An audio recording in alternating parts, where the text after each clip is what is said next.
Hey guys, Jai Hind. Welcome to the Hindu analysis of Vani academy, जिसका की motto है aim for excellence. Today is 2 March, Tuesday. चलिए start करते हैं। टॉपिक्स जो हम आज कवर करेंगे, सबसे पहले प्रीवियस डे का क्वेश्चन है इंपॉर्टेंट, वो देखेंगे जो कि हमने कल डिस्कस किया था। उसके बाद कोट ऑफ द डे है। उसके बाद इंपॉर्टेंट कुछ न्यूज़ है और एक एडिटोरियल है कोल्ड कंफर्ट। काफ़ी सारी न्यूज़ है यहाँ पे। जो कोविड-19 की वैक्सीन्स हैं उसके लिए अभी 25 लाख पीपल ने अभी वहाँ पे साइन अप किया है, यानी कि वो उन्होंने जो कोविन ऐप है उसके ऊपर रजिस्टर किया है कि हम वैक्सीन के लिए तैयार हैं। और 25 से 27 करोड़ जो लोग हैं हमारी कंट्री के अंदर, उन्हें अभी वैक्सीन प्रोवाइड की जाएगी, जिसका कि अभी सेकंड फेज चल रहा है। इसके बारे में डिस्कस करेंगे। देन फार्मर्स प्रोटेस्ट के बारे में एक नया मोड आया, उसके बारे में देखेंगे। Then WhatsApp's new policy being examined. Government जो है एग्जामिन कर रही है उसकी जो नई पॉलिसी है व्हाट्सएप की, उसके बारे में देखेंगे। Then minor girl found in dead in Aligarh village. Data point and cartoon section है एक, उसके बारे में देखेंगे। ईस्टर्न नेवल कमांड है, वहाँ पे नए चीफ हैं। नेवी, इंडियन नेवी जो है, भारतीय नाव सेना जो है, उसकी कहाँ कहाँ पे कमांड्स हैं उसके बारे में भी देखेंगे। एनडीए और जो बच्चे सीडीएस की तैयारी करते हैं या एसएसबी इंटरव्यू जिन्होंने क्लियर करना है या देना है, उनके लिए बहुत ही इंपॉर्टेंट न्यूज़ है ये। एडिटोरियल कोल्ड कंफर्ट जो कि एफएटीएफ के बारे में है, पाकिस्तान के बारे में, उसके बारे में डिस्कस करेंगे। देन एक ancient church said to be razed gets new life. और जो आर्कियोलॉजिकल सोसाइटी ऑफ इंडिया है उसके द्वारा National highway Authority of India को बोला गया कि ये जो एंशियंट चर्च है, यहाँ से एक रोड की कंस्ट्रक्शन, हाईवे की कंस्ट्रक्शन होनी थी, उसे वहाँ से ना हटाया जाए, इसकी बात की गई है। उसके बारे में डिस्कस करेंगे। Sorry. Quote of the day start करने से पहले हम प्रीवियस डे के क्वेश्चन देखेंगे। जीरो डिस्क्रिमिनेशन डे जो कि हमने डिस्कस किया था, आप ये बताइए। चलिए, अगर आपके अंदर एक कॉमन सेंस भी होगी तो आप इसका आंसर जो है दे पाएंगे आराम से। जीरो डिस्क्रिमिनेशन डे हमने डिस्कस किया था, और चलिए बताइए कि इसमें से कौन सा आंसर है, किस डे को इनमें से। मार्च 1, जनवरी 15, मार्च 21 और फरवरी 28। अब ये बताइए कि इन चारों डेट्स में से कौन सी डेट को ज़ीरो डिस्क्रिमिनेशन डे जो है सेलिब्रेट किया जाता है, ये हमने डिस्कस किया है। और इसका आप आंसर अभी दीजिए कमेंट बॉक्स के अंदर। आप लाइव में भी इसका आंसर दे सकते हैं, या आप पब्लिक कमेंट्स में भी इसका आंसर दे सकते हैं। और चलिए डिस्कस करते हैं हम। एक कोट है यहाँ पे थॉमस जेफरसन का, जो कि थर्ड प्रेसिडेंट थे यूनाइटेड स्टेट्स ऑफ अमेरिका के। और ये one of the founding fathers भी थे, along with James Madison and few others, जिन्होंने वहाँ पे कॉन्स्टिट्यूशन लिखा था, वहाँ पे कॉन्स्टिट्यूशन को फ्रेम किया था, ड्राफ्ट किया था।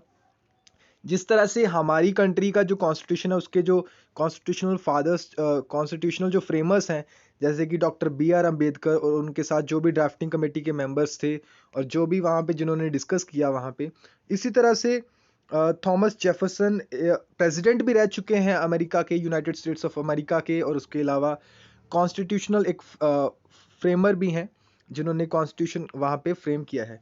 इनका ये कोट है, अब याद रखिए, थर्ड प्रेसिडेंट हैं ये यूनाइटेड स्टेट्स ऑफ अमेरिका के।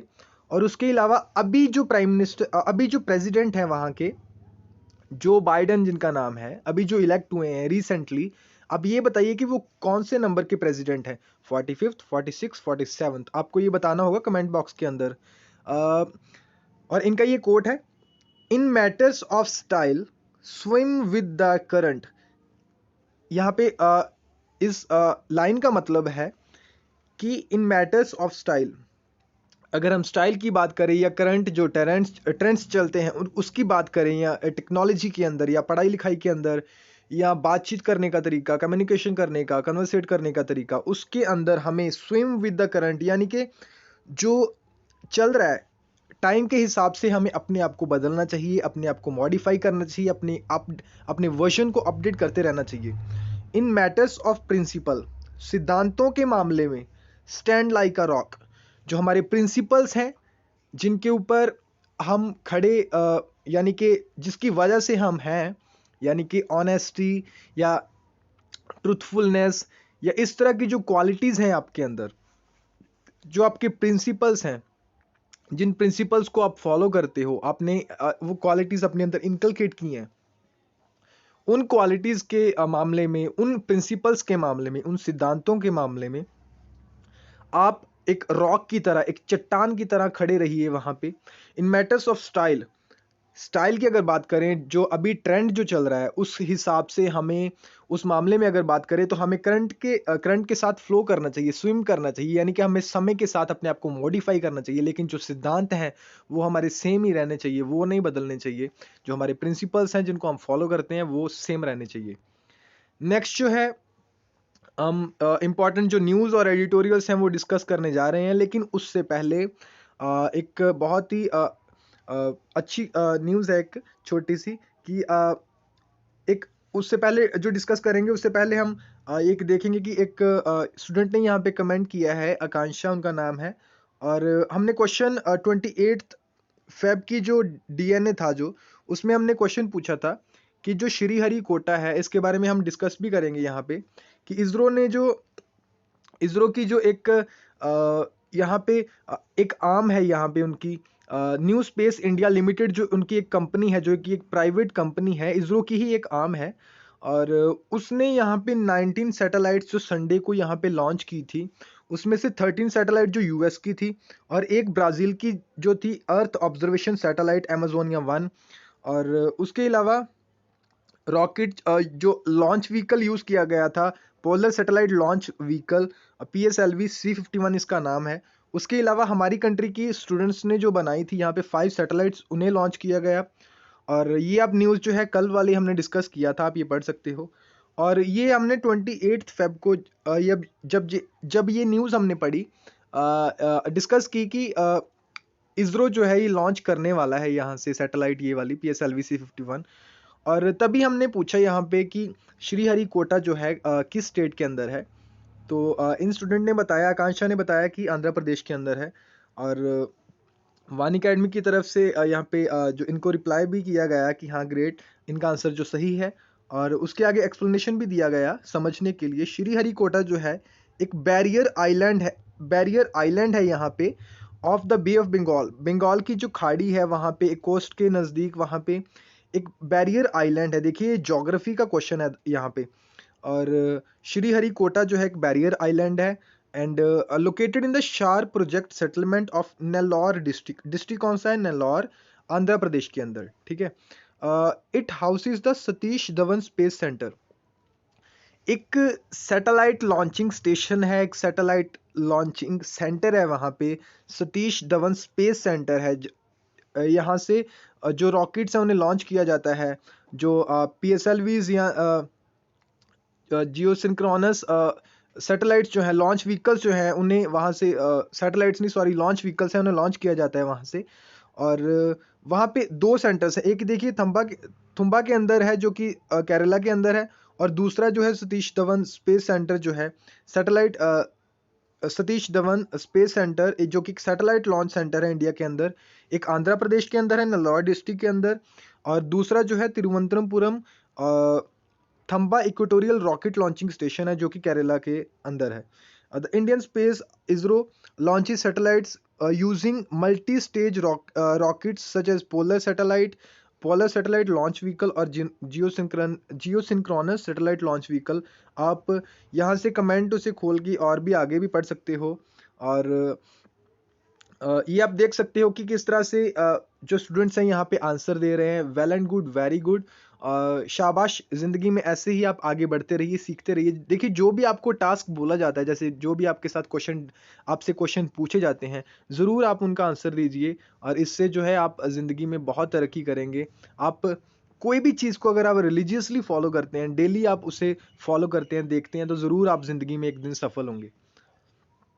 नेक्स्ट जो है फर्स्ट पेज के ऊपर न्यूज़ था, 25 लाख साइन अप फॉर कोविड-19 जैब बोलते हैं, जो वैक्सीन होती है, या उसका जो डोज दिया जाता है, on day 1 of expanded roll out का यहाँ पे मतलब है कि जैसे सबसे पहले जो 2.5 और 3 करोड़ के आसपास जो हेल्थ वर्कर्स थे, जो ऑफिशियल्स थे, उनको वैक्सीन जो देनी थी फर्स्ट फेज के ऊपर, उसके अलावा अभी रिसेंटली जो इसे एक्सपैंड किया गया सेकंड फेज के लिए, यानी कि अभी इसे एक्सपैंड किया गया है इस एक्सरसाइज को, ताकि और जो लोग हैं सीनियर सिटीजन्स हैं, जैसे हमने पहले भी डिस्कस किया है कि 60 प्लस जो एज वाले लोग हैं सीनियर सिटीजन्स हैं, उसके अलावा जो 45 प्लस वाले हैं, 45 से लेके 59 की एज के बीच में है जो, उन्हें पहले रजिस्टर भी करना है। उसके अलावा उनको एक सर्टिफिकेट एक लेके आने की भी ज़रूरत है। आप अपने आसपास लोगों को भी बता सकते हो कि किस तरह से, और ये भी आप बता सकते हो कि क्या उसका प्राइस है।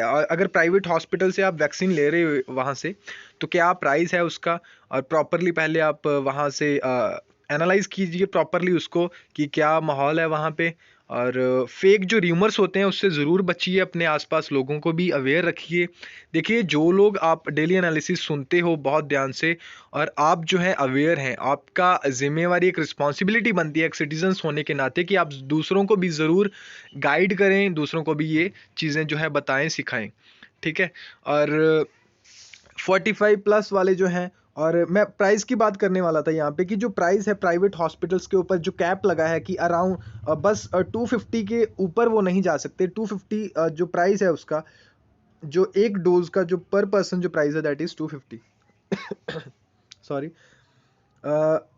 ऑनरेबल प्राइम मिनिस्टर जो है यहाँ पे, और उनके अलावा जो और भी मिनिस्टर्स थे और जिन्होंने ये वैक्सीन ली, ताकि जब लीडर्स जो हैं खुद इनिशिएटिव लेते हैं इस तरह के, और तब जो है जो उनके फॉलोअर्स होते हैं या जो देखने वाले होते हैं उनको, वो खुद भी उनके रास्ते पे चलते हैं, या खुद उनको यकीन हो जाता है कि हाँ ये इसमें कोई फेक या र्यूमर्स इस तरह की कोई चीज़ नहीं है। इसलिए जब आप भी सिविल सर्वेंट बनोगे तो आप खुद कुछ चीज़ों को इनिशिएटिव देखिए।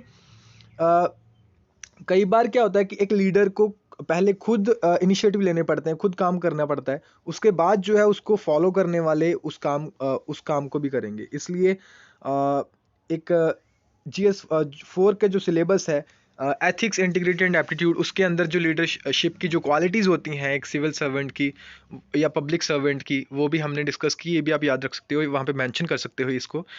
WhatsApps new policy being examined, ये हमने ऑलरेडी डिस्कस किया है कि जो 15 मई तक इन्होंने इसको पोस्टपोन कर दिया था।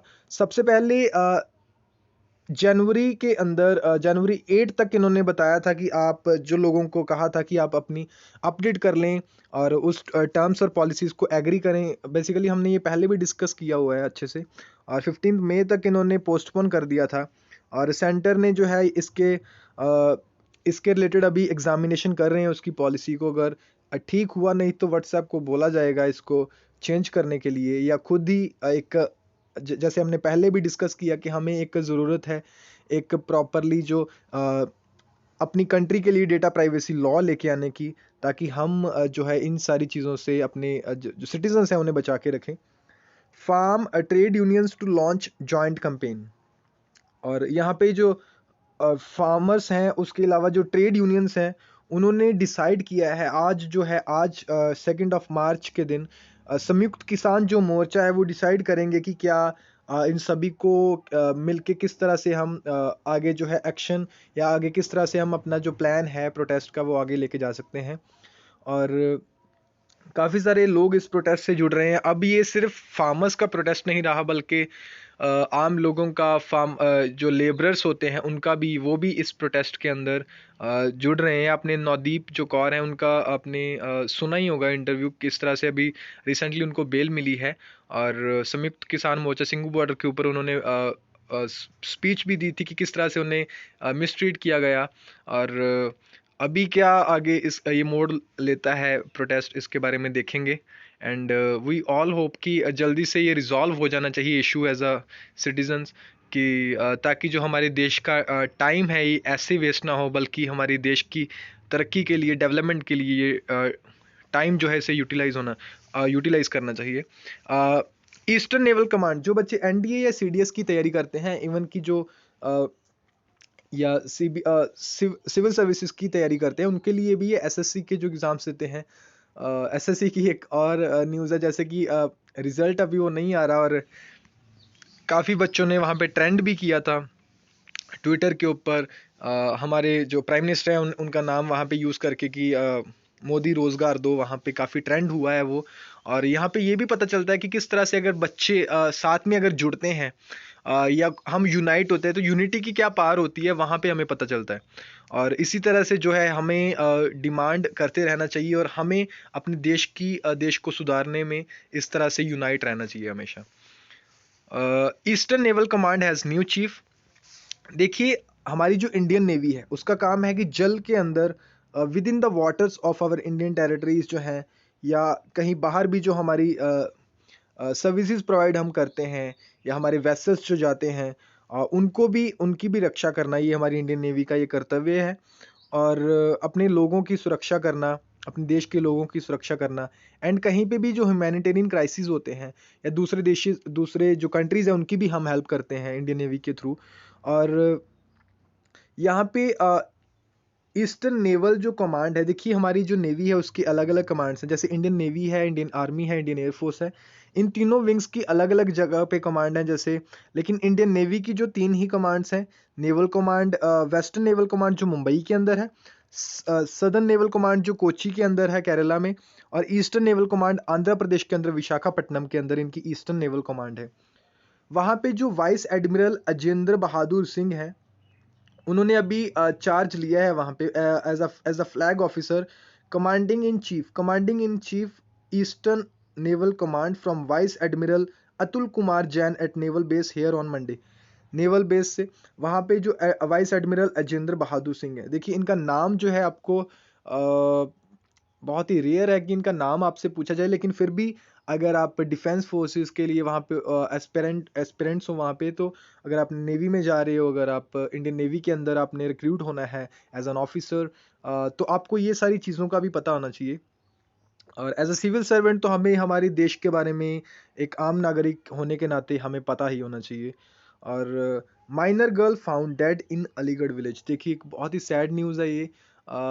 उत्तर प्रदेश के अंदर एक यहाँ पे डिस्ट्रिक्ट है वहाँ पे, और ये न्यूज़ आप पढ़ सकते हो, ज़्यादा हम इसे डिस्कस नहीं करेंगे।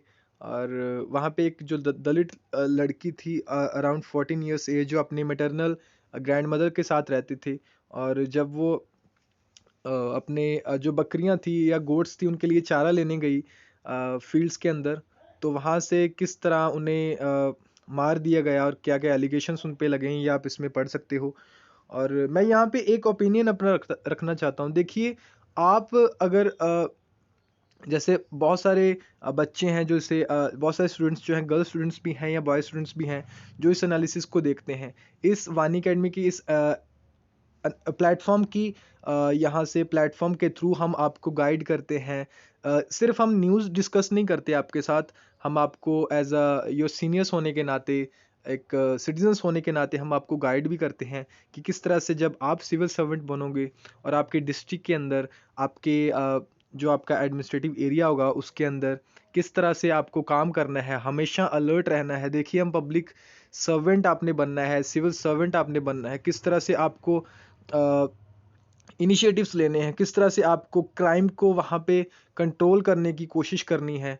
देखिए, ख़त्म तो नहीं हम कर सकते, लेकिन एक्चुअली एटलीस्ट रिड्यूस तो हम वहाँ पे कर सकते हैं। और इस तरह से जो चीज़ें होती हैं समाज के अंदर उसे हमने प्रिवेंट करना है। और क्या क्या हमारी रिस्पॉन्सिबिलिटीज़ हैं उन्हें हमें पूरा करना है। तो ज़रूर आप अभी से सोचिए कि किस तरह से आपको काम करना है। अगर अभी से आप ऑफिसर लाइक क्वालिटीज़ अपने आप अंदर डेवलप करेंगे तो आप ज़रूर एक दिन वहाँ तक पहुँचेंगे, सक्सेसफुल होंगे। कार्टून सेक्शन जो द हिंदू ने कवर किया है ये आप देख सकते हो यहाँ पे। कौन है ये पर्सन, और डार्ट है इनके हाथ में, और कैसे ये निशाना लगाने की यहाँ पे कोशिश कर रहे हैं, और आप ये देख सकते हो। और आर्टिकल 19 के अंदर आता है ये freedom of speech and expression जो है। देन एक ग्लिमर ऑफ होप जो है यहाँ पे, vaccine all around the world, किस तरह से जो वैक्सीन हैं प्रोवाइड की जा रही हैं यहाँ पे। First shot, Margaret कीनन 91 receiving a dose of Pfizer biotech vaccine eight university hospital in Coventry England के अंदर। ये फर्स्ट वुमेन है 91 ईयर्स एज के जिनको ये वहाँ पे वैक्सीन जो है दिसंबर 8 2020 को ये वैक्सीन दी गई, becoming the first person in the country to receive a कोविड-19 वैक्सीन शॉट। दिसंबर से शुरू कर दिया गया। हमारी कंट्री के अंदर 16 जैन से ये शुरू हुआ था। और आपको इस तरह से टाइमलाइन जो है इसकी पता होनी चाहिए। बाकी भी जो डेटा है इंपॉर्टेंट, आप यहाँ से न्यूज़पेपर में से आप पढ़ सकते हो। सॉरी, ये हमने कल डिस्कस किया था। एक खुजली घर इसे कहते हैं। और सॉरी, कौन सी, चलिए आप बताइए कि कौन सी स्टेट है। दो क्वेश्चंस हमने पूछ लिए। एक तो हमने पहले क्वेश्चन पूछा था और एक यूएस प्रेसिडेंट के रिलेटेड पूछा था कि अभी जो प्रेसिडेंट है कौन से हैं। दो क्वेश्चंस हो गए आपके। और पहला जो हमने पूछा कि जो ज़ीरो टॉलरेंस डे है, ज़ीरो डिस्क्रिमिनेशन डे है, उसके ज़ीरो डिस्क्रिमिनेशन डे है उसके बारे में हमने पूछा। उसके बाद हमने प्रेसिडेंट वाला क्वेश्चन पूछा, यूएस प्रेसिडेंट वाला। उसके बाद तीसरा ये क्वेश्चन है कि ये हमने कल न्यूज़ डिस्कस किया था नागालैंड के बारे में, किस तरह से ये जो एक ट्री होता है उसकी लॉग्स को यूज़ करके किस तरह से वहाँ पे इसे खुजलीगर, यानी कि वहाँ पे जो कस्टमरी लॉज हैं उस स्टेट के अंदर, और कौन सी स्टेट थी उसके बारे में हमने डिस्कस किया था कल। अगर आपने ध्यान से सुना होगा तो आप ज़रूर इसका आंसर दे पाओगे। और बहुत ही फोकस और अलर्टनेस के साथ आप इस एनालिसिस को सुना कीजिए। और तीनों क्वेश्चंस के जवाब आपको इस तरह से देने हैं। सबसे पहले आप अपना नाम मेंशन करोगे वहाँ पे, कि आपका नाम क्या है, और उसके नीचे आप तीनों आंसर जो है, और जिस बच्चे का, जिस स्टूडेंट का आंसर एक स्ट्रक्चर्ड फॉर्म में होगा, प्रॉपरली मेंशन्ड होगा वहाँ पे, उस बच्चे का, उस स्टूडेंट का नाम दोबारा से कल की जो वीडियो है उसमें बताया जाएगा। ज़रूर आप इस आंसर को दें। एडिटोरियल जो हम डिस्कस करेंगे, देखिए पाकिस्तान जो है उसको ग्रे लिस्ट में रखा गया, और 27 जो पॉइंट्स थे, एक्शन पॉइंट्स थे, उन्हें फुलफिल करना था, लेकिन सभी जो पॉइंट्स हैं उनको वो फुलफिल नहीं किया गया। और एक जो कमीशन थी, कमेटी थी FATF की यहाँ पे, और उन्होंने अनाउंस किया कि अभी जो पाकिस्तान है उसे सिग्निफिकेंट प्रोग्रेस हुआ है, लेकिन अभी तक it had 3 remaining points of 27 that were only partially addressed, notably all in the area of curbing terror financing. और FATF की फुल फॉर्म आप यहाँ पे पता होगा आपको कि फाइनेंशियल एक्शन टास्क फोर्स जो है, यहाँ पे financial action task force.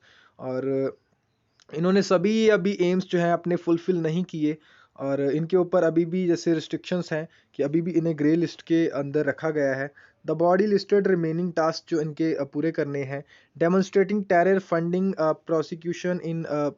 prosecution is accurate, effective and dissuasive, and thoroughly implementing financial sanctions against all terrorists designated by the United Nations Security Council है, जिसके द्वारा जो टेररिस्ट को डेजिग्नेट किया गया है इनको अभी किस तरह से उनके ऊपर सैंक्शंस लगाने हैं, या क्या क्या उन्हें किस तरह से उन्हें प्रोसिक्यूट करना है, ये अभी इसमें ये फुलफिल इन्होंने नहीं किया। विच इंक्लूड लश्कर तैयबा जो फाउंडर हैं हाफिज़ सैयद, और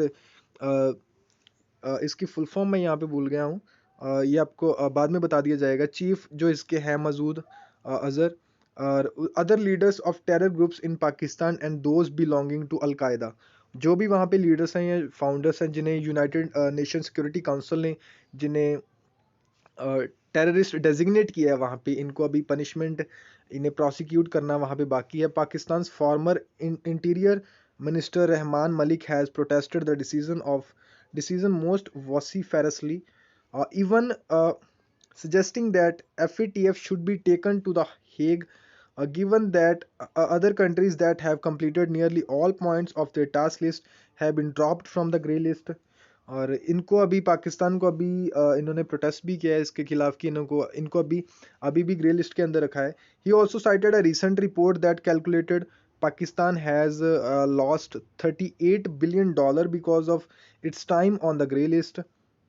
अभी तक 2008 से 2015 तक इनको रखा गया ग्रे लिस्ट के अंदर, उसके बाद इनको ड्रॉप कर दिया गया, उसमें से निकाल दिया गया क्योंकि तब कंडीशन सही थी। लेकिन दोबारा से उरी अटैक या इस तरह के जो पाकिस्तान ने वहाँ पे चीज़ें हुई वहाँ से, और किस तरह से ये सपोर्ट करता है वहाँ पे, फाइनेंस करता है टेरर फाइनेंसिंग को, और वहाँ पे जो टेररिस्ट को ये पनाह देता है। उसके बाद दोबारा से 2018 से इसका नाम जो है दोबारा से ग्रे लिस्ट के अंदर आ गया। बेसिकली ग्रे लिस्ट होती है, एक ब्लैक लिस्ट होती है, और जो दो कंट्रीज़ हैं आई थिंक ईरान और एक नॉर्थ कोरिया है जो ब्लैक लिस्ट के अंदर हैं। और आपको इसका इम्पैक्ट भी पता होना चाहिए कि अगर ये कंट्रीज़ जो हैं ग्रे लिस्ट या ब्लैक लिस्ट के अंदर आती हैं तो क्या क्या इनके ऊपर सैंक्शंस या किस तरह से जो दूसरे जो कंट्रीज़ हैं वो उनके साथ जो ट्रेड हैं वो करने से कतराते हैं। और नेक्स्ट जो है, it is cold comfort for Islamabad, ये जो इसका टाइटल है कि कोल्ड कंफर्ट है for Islamabad that FATF chief also ruled out that downgrading Pakistan to the black list as he said that Pakistan has made progress. इन्हें शायद ब्लैक लिस्ट के अंदर डाल दिया जाता, लेकिन पाकिस्तान ने यहाँ पे थोड़ा अलर्टनेस दिखाई और जल्दी से इन्होंने कुछ पॉइंट्स के ऊपर अमल किया।